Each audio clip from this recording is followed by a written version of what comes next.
জীবন জাগার গল্প ৪১। গল্পের নাম হলো নারীর ছলনা।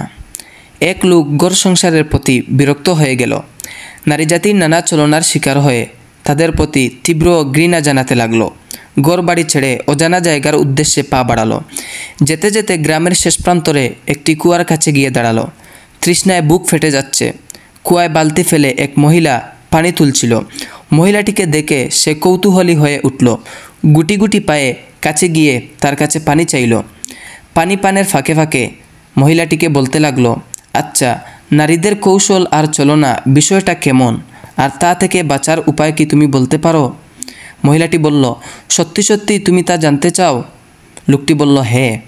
মহিলাটি হঠাৎ চিৎকার করে কেঁদে উঠল, ওরে বাবা রে, মরে গেলাম রে, বাঁচাও বাঁচাও। লোকটি বলল, আরে আরে, তুমি চিৎকার করছো কেন?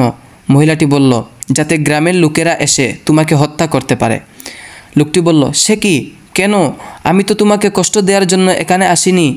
তুমি সুন্দরী হওয়া সত্ত্বেও আমি তোমার সাথে কোনো মন্দ আচরণ করিনি। লোকটি বলল, দেখো, তোমাকে দেখে বুদ্ধিমতী, দয়ালু আর অভিজ্ঞ মনে হয়েছে, তাই তোমার কাছে প্রশ্নটা করলাম। মহিলাটি চিৎকার থামালো। দূর থেকে দেখা গেল গ্রামের লোকেরা ছুটে আসছে। মহিলাটি এবার কূপ থেকে পানি তুলে নিজের গায়ে ঢেলে পুরো শরীর ভিজিয়ে ফেলল। গ্রামের লোকেরা হাঁপাতে হাঁপাতে এসে বলল, কি হয়েছে? মহিলাটি বলল, আমি কূপে পড়ে গিয়েছিলাম, এই ভালো লোকটি আমাকে বাঁচিয়েছে। সবাই লোকটিকে বাহবা দিল, পুরস্কৃত করল। লোকেরা চলে গেল। লোকটি মহিলাকে জিজ্ঞাসা করল, তোমার এই অদ্ভুত আচরণের রহস্য কি?